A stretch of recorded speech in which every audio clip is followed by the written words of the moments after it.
হচ্ছে না। এই কারণে আমাদের অনেক সমস্যা হয়ে যাচ্ছে মাননীয় স্পিকার। এই যে আমাদের আজকের যারা বিরোধী দলীয় নেতৃবৃন্দ আছে, সেই জামাত ইসলাম এবং এনসিপি সমর্থিত সরকার হিসাবে সবাই সেই সরকারটিকে অবহিত করেছে। আজকে মাননীয় স্পিকার, আমি আপনার প্রোটেকশন চাচ্ছি। আজকে কথা বলতে দিতে হবে। আমি গভীর শ্রদ্ধার সাথে স্মরণ করছি শহীদ রাষ্ট্রপতি জিয়াউর রহমানকে,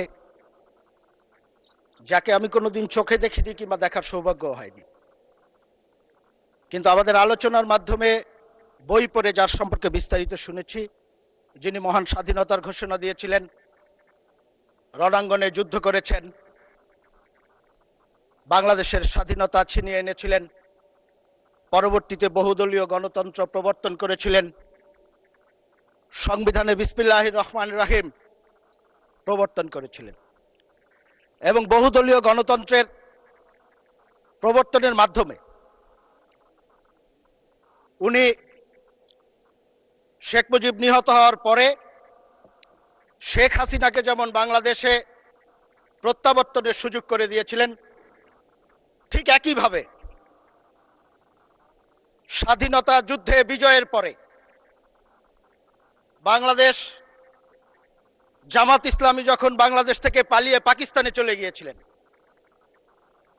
তাদের সেই নেতা গোলাম আজমকেও বাংলাদেশে প্রত্যাবর্তনের সুযোগ করে দিয়েছিলেন।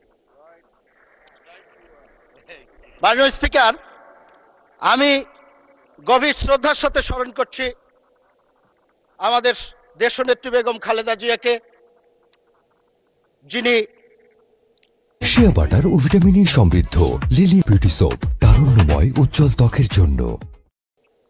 বাংলাদেশের গণতন্ত্র প্রতিষ্ঠার আন্দোলনে আপসহীনভাবে নেতৃত্ব দিয়েছিলেন। আমাদের নেতা ছিলেন, আমাদের মা ছিলেন, আমাদের শিক্ষক ছিলেন।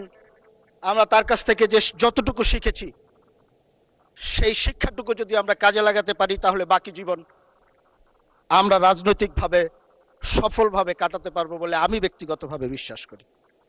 ধন্যবাদ জানাচ্ছি মাননীয় প্রধানমন্ত্রীকে, যিনি তার দূরদর্শী নেতৃত্বের মাধ্যমে বাংলাদেশে স্বৈরাচার বিরোধী যে লম্বা সময়ের আন্দোলন, সেই আন্দোলনকে নেতৃত্ব দিয়েছেন এবং অত্যন্ত বিচক্ষণতার সাথে অতীতের সব জঞ্জালগুলো এড়িয়ে সামনের দিকে বাংলাদেশকে নেতৃত্ব দিয়ে যাচ্ছেন।